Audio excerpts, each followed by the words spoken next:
बिस्मिल्लाहिर्रहमानिर्रहीम नहमदुहु व नुसल्ली अला रसूलिहिल करीम आऊज़ु बिल्लाहिस समीउल अलीम मिनश शैतानिर रजीम बिस्मिल्लाहिर्रहमानिर्रहीम।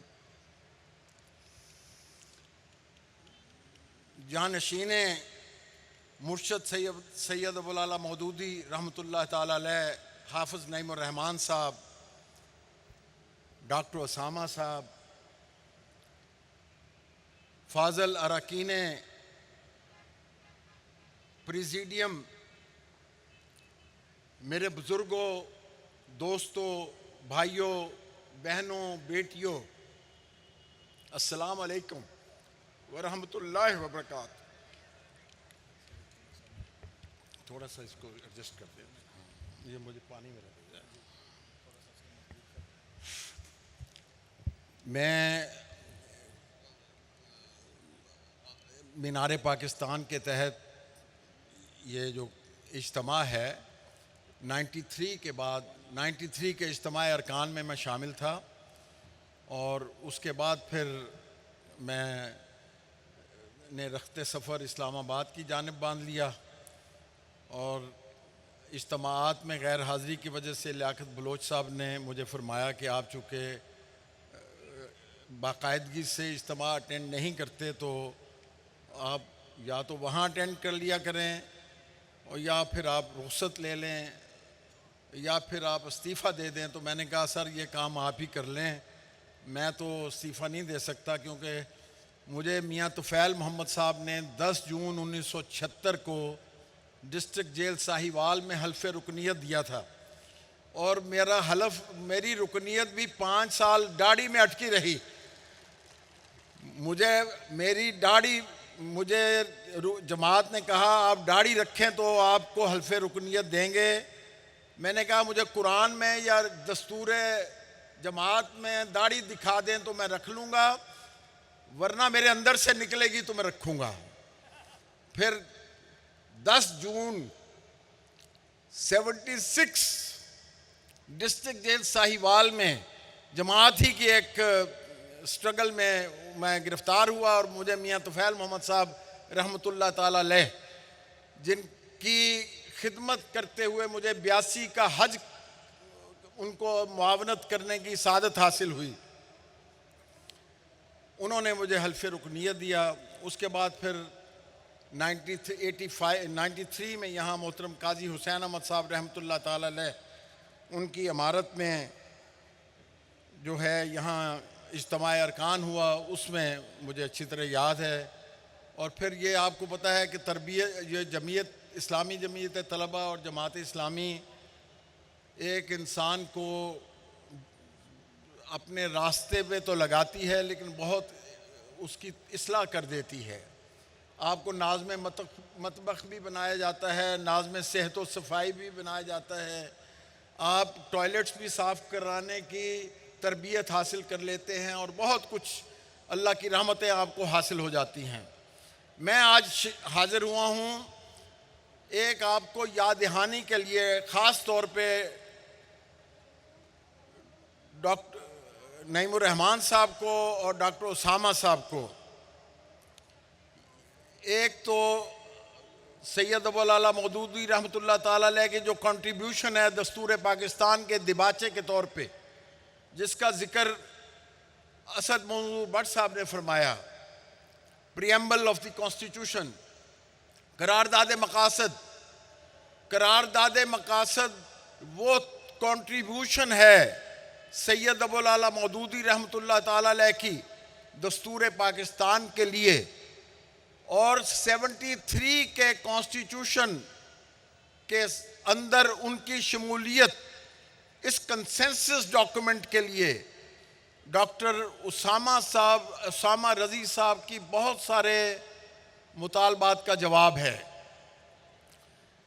सैयद अबुल आला मौदूदी रहमतुल्लाह ताला अलैह और जमात इस्लामी के अकाबरीन पाकिस्तान में क्या चाहते थे, एक कंसेंसस डॉक्यूमेंट जो 73 के दस्तूर के नतीजे में मारज़ वजूद में आया है, वो डॉक्यूमेंट है जिसकी हिफाजत मेरी अपनी दानिस्त में जमात इस्लामी के लिए एक फ़र्ज़ है और एक लाजिम फ़र्ज़ है कि वो उसकी हिफाजत फरमाएँ, उस असास की हिफाजत फरमाएँ। जिस तरह डॉक्टर सामा रज़ी साहब ने फरमाया कि पाकिस्तान के अंदर जो पॉलिटिकल सोवरन है, जो अवाम हैं, उनकी राय का कोई लिहाज नहीं, उसकी जिंदा और ताबिंदा ताबीर और तस्वीर 26वीं और 27वीं आईनी तरमीम है। एक असासी कानून है कॉन्स्टिट्यूशन, और उसके क़याम के लिए कॉन्स्टिट्यूएंट असम्बली मार्ज़ वजूद में आती है। आम असम्बली जो 5 साल के बाद मुंतखब होती है, वो दस्तूर में तरमीम करने की मिजाज नहीं होती। दस्तूर में तरमीम करने के लिए आप लोगों की, अवाम पाकिस्तान की ये राय कि हम अपने नुमाइंदों को दस्तूर में तब्दीली का अख्तियार देते हैं, ये नागुज़ीर है। और पूरी दुनिया में इसको कॉन्स्टिट्यूएंट पावर के तौर पे, कॉन्स्टिट्यूएंट असासी अख्तियार, असासी अख्तियार इक़्तिदार आला के हामिल अवाम अपने नुमाइंदों को ये असासी इख्तियार तफवीज़ करते हैं कि जाएं आप इस दस्तूर में ये तब्दीली कर लें। उस अख्तियार के अलावा आप दस्तूर में कोई तब्दीली करने के मजाज नहीं हैं। अभी उन्होंने बात की कि 5, ये बहुत बदकिस्मती की बात है कि अदालत आलिया के सीनियर जज साहबान, 5 जज साहबान सुप्रीम कोर्ट को कहते हैं कि आप इसका जायज़ा लें, और सुप्रीम कोर्ट अखबारी इत्तलात के मुताबिक, मुझे पता नहीं है, वो उनकी बेचारों की पिटीशन एंटरटेन नहीं हो रही। मैं अल्लाह की रहमत से, अल्लाह के फजल व करम से 73 से मैं प्रैक्टिस कर रहा हूँ, और सुप्रीम कोर्ट के जो सीनियर एडवोकेट्स का रोल है, उसमें जितने प्रैक्टिसिंग एडवोकेट्स हैं उनमें मेरे उस्ताद मुझसे सीनियर हैं, डॉक्टर रियाजुल हसन गिलानी साहब हयात हैं, अल्लाह उनकी ज़िंदगी में बरकत दे और उन्हें सेहत व सलामती रखे, लेकिन वो प्रैक्टिस छोड़ चुके हैं। उनके अलावा मैं सीनियर मोस्ट एडवोकेट हूँ। मैं सुप्रीम कोर्ट से इल्तजा करता हूँ कि वो पिटीशन को फिक्स करें, लाइव स्ट्रीम करें, 24 करोड़ लोग उसको देखें। मैं पाकिस्तान की सुप्रीम कोर्ट की नज़ायर से यह साबित करूंगा कि यह तरमीम बिल्कुल कलअदम है, वाइड एबनिशियो है, और इसको मनसूख करें। सुप्रीम कोर्ट के पास ये अख्तियार है कि वो इस तरमीम को मनसूख करे, 26वीं तरमीम को भी मनसूख करे, 27वीं तरमीम को भी मनसूख करे, और अवाम का हक के हुक्मरानी उनको वापस करे। मैं आपके लिए कुछ लेकर आया हूँ, facts and figures.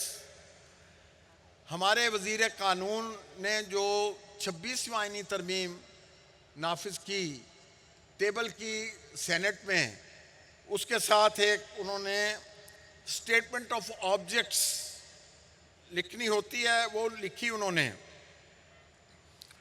Statement of objects ये थी कि 26वीं तरमीम इसलिए ज़रूरी है कि अदालतें कॉन्स्टिट्यूशनल केसेस के मामलात में इस कदर उलझ जाती हैं कि आम आदमी के मुकदमात के लिए उनको फुर्सत नहीं मिलती। यही स्टेटमेंट ऑफ ऑब्जेक्ट्स 27वीं आईनी तरमीम में भी है। गोया बहाना यह है कि चूंकि आम आदमी के मुकदमात को तरजीह देना मकसूद है, इसलिए हम ये कॉन्स्टिट्यूशनल केसेस के लिए एक अदालत अलग बना रहे हैं। अभी 27वीं आईनी तरमीम और अदालत, वफाकी आईनी अदालत को बने 10 दिन हुए हैं। मैं आपको एक फैक्ट दे रहा हूँ, वो फैक्ट मैंने अभी कुछ कलेक्ट किए हैं, तो मैं आपको खिदमत में पेश करता हूँ। हमारी इस वक्त अदालत में टोटल, सुप्रीम कोर्ट में टोटल पेंडिंग केसेस हैं 50,800, 50,800। और इन्होंने अभी 50,600, माफ़ी चाहता हूँ मैं, 800 नहीं 600, 50,600। और जो नई कॉन्स्टिट्यूशनल कोर्ट बनी है,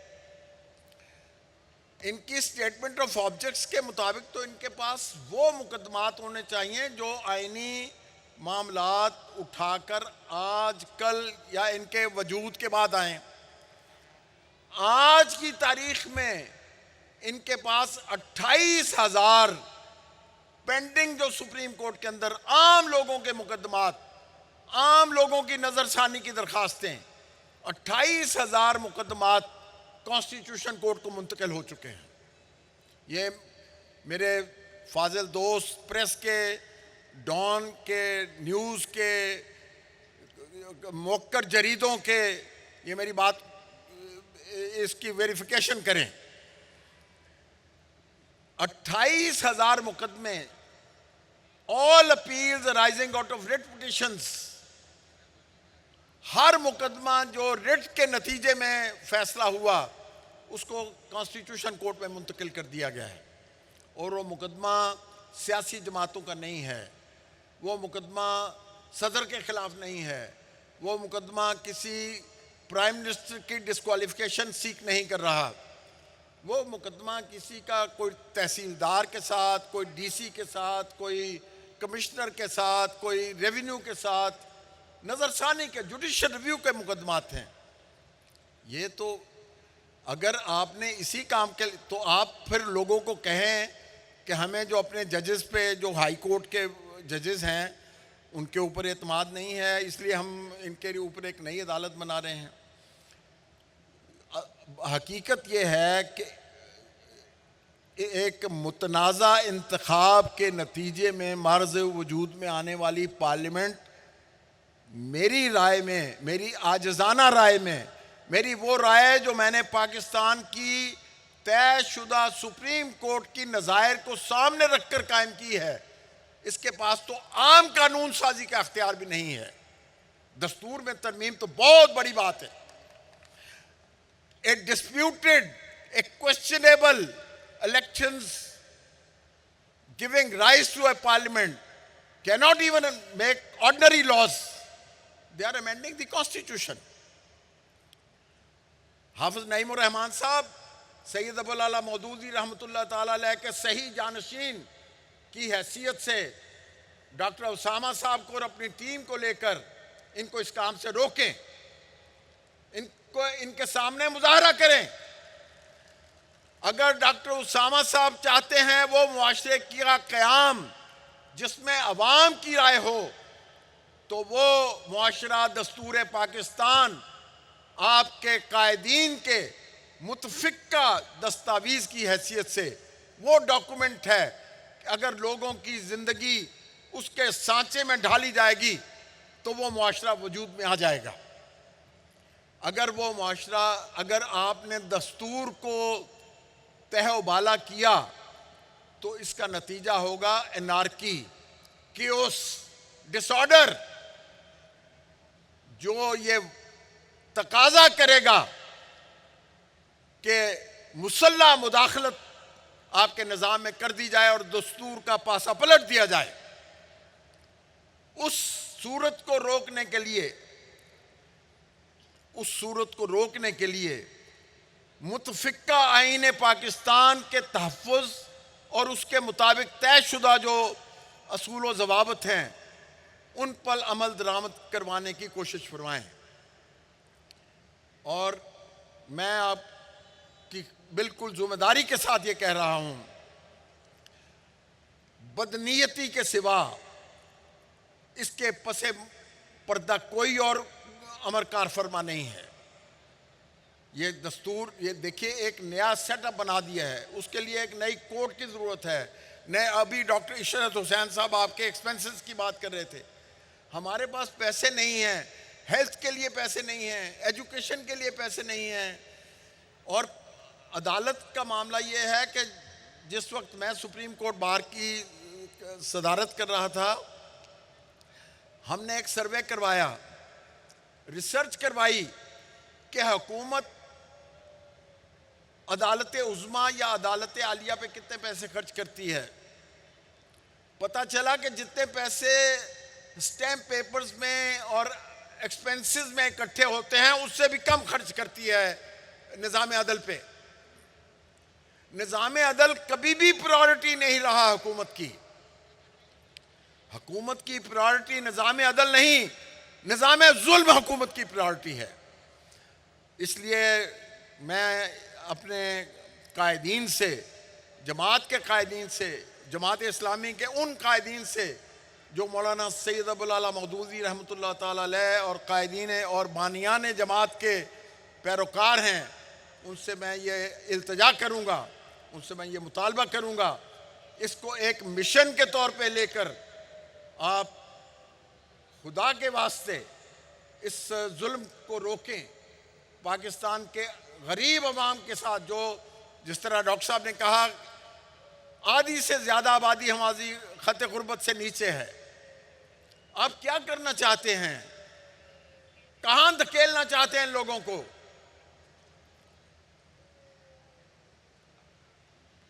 कानून की हुक्मरानी, दस्तूर की बालादस्ती और ऑब्जेक्टिव रेजोल्यूशन जो कॉन्स्टिट्यूशन का सब्सटेंटिव पार्ट 85 में बन गया, ये मौलाना सैयद अबुल आला मौदूदी का तोहफा 49 में क़याम पाकिस्तान के दूसरे साल 2 बरस बाद ये ऑब्जेक्टिव रेजोल्यूशन के लिए मौलाना सैयद अबुल आला मौदूदी रहमतुल्लाह ताला ने मुहिम चलाई।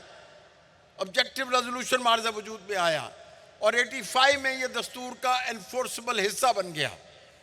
इस ऑब्जेक्टिव रेजोल्यूशन को अपने लॉजिकल कंक्लूजन तक पहुंचाने के लिए ये लाजिम है कि अवाम का हक़ हुक्मरानी, जिसकी बहुत तफसील के साथ बात की है डॉक्टर सामा रज़ी साहब ने, आप उसके लिए जितनी भी कोशिश हो सके आप उसको करें और इसको एक मिशन बना के देखिए। अगर आपका निज़ाम अदल होगा, अगर कोई अफसर, कोई महकमा, कोई वज़ीर तयशुदा असूलों के मुनाफी कोई काम करेगा तो उसका एहतसाब हो सकेगा।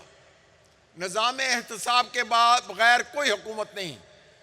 निज़ाम एहतसाब और निज़ाम अदल के बग़ैर कोई मुआशरा नहीं चल सकता। पाकिस्तान में एक बड़ा मजबूत निज़ाम एहतसाब की और निज़ाम अदल की ज़रूरत है। और मैं आपसे वो 27वीं और 26वीं आईनी तरमीम की बात मैं इसलिए तफसील नहीं करता कि ये, अगर मैं कहता हूँ आपके मुतालबे के नतीजे में मैं बड़ी ज़िम्मेदारी से ये बात कह रहा हूँ और मैं आपकी वसातत से, आपके इस मीनार पाकिस्तान के इज्तिमाए आम की वसातत से मैं इल्तिजा करूँगा, दरख्वास्त करूँगा सुप्रीम कोर्ट ऑफ पाकिस्तान से कि ये वाइड एब इनिशियो अमेंडमेंट का वो जायज़ा लें। सारे इज़्ज़त माब जज साहबान बैठें, देखें उनको, जो जज साहबान ने पिटीशन किया उसको भी सुने, अपनी मर्जी से पाकिस्तान के हर नामवर वकील को बुला के सुने ये क्या, ये सस्टेनेबल है ये अमेंडमेंट? बिल्कुल इसका एक हरफ भी, इसकी कंसेप्शन भी परमिसिव नहीं है, वाइड एब इनिशियो है ये। और अगर मैं समझता हूं कि अगर आप इस जिद्दोजहद में कामयाब हो जाएंगे तो मैं आपको बिल्कुल अला वजहल बसीरत ये आपको बताता हूं कि आप सैयद अबुल आला मौदूदी रहमतुल्लाह ताला अलैह के मिशन की तकमील करेंगे इंशाअल्लाह अज़ीज़। आपका बहुत शुक्रिया। 9 बज गए हैं, मुझे डॉक्टर साहब ने फरमाया था 20 मिनट हैं, मैंने 22 मिनट ले लिए हैं। 2 मिनट की माफ़ी चाहता हूँ मैं। तो ये मेरे पास बहुत कुछ कहने के लिए था, लेकिन मैं चाहता हूँ, मैं आपसे जो स्ट्रेट बात थी वो मैंने की है। बाकी मूशगाफियाँ, छोटी छोटी कानूनी मूशगाफियाँ, वो अदालत सुने और हम उनकी उसकी तसल्ली करेंगे इंशाअल्लाह। बहुत शुक्रिया। दुआ की दरख्वास्त और कोशिश के लिए इल्तिजा। अस्सलाम वालेकुम रहमतुल्लाहि व बरकातहू।